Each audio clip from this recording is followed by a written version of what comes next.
તો સુરતમાં આરટીઓની application file મોકલી સાયબર ફ્રોડ કરનાર ઝડપાઈ ગયો છે। તો ફરિયાદીના પુત્રનો મોબાઈલ હેક કરી ₹5 લાખથી વધુની ઠગાઈ આચરી હતી। ત્યારે મુખ્ય આરોપી નિશિત નથવાણીની ઝારખંડના જામતારાથી ધરપકડ કરાઈ છે। તો સહયોગી આરોપી ગૌતમ મંડલને પણ પોલીસે ઝડપી પાડ્યો છે। તો ₹1.47 લાખ ક્રેડિટ કાર્ડથી ટ્રાન્સફર કર્યાનો ખુલાસો કરવામાં આવ્યો છે। ત્યારે પોલીસે વધુ વોન્ટેડ આરોપીઓની શોધખોળ શરૂ કરી છે। ત્યારે સુરતમાં આરટીઓની એપ્લિકેશન ફાઇલ મોકલી સાયબર ફ્રોડ કરનાર આરોપી ઝડપાઈ ગયો છે। ત્યારે મોબાઈલ હેક કરી ₹5 લાખથી વધુની ઠગાઈ કરવામાં આવી છે।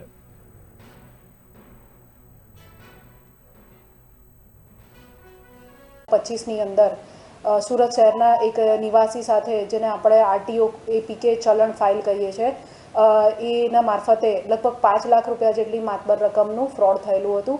તે સંદર્ભે ગત વર્ષમાં FIR number 85 cyber crime cell ખાતે નોંધવામાં આવી હતી અને એનું એનાલિસિસ કરતાં આ જે નાણાં છે એ મોટા ભાગે ક્રેડિટ કાર્ડના પેમેન્ટ કરવા માટે ફ્રોડસ્ટર્સે યુઝ કર્યા હતા। એ આધારે અગાઉ એક આરોપી નિશિત નથવાણીની પણ ધરપકડ કરવામાં આવેલ હતી। આ જ ગુનાની અંદર વધુ તપાસ ચાલુ રાખી સાયબર ક્રાઇમ સેલની team police inspector SP Padheriya અને તેમની ટીમને જામતારા ખાતે વધુ તપાસ માટે મોકલી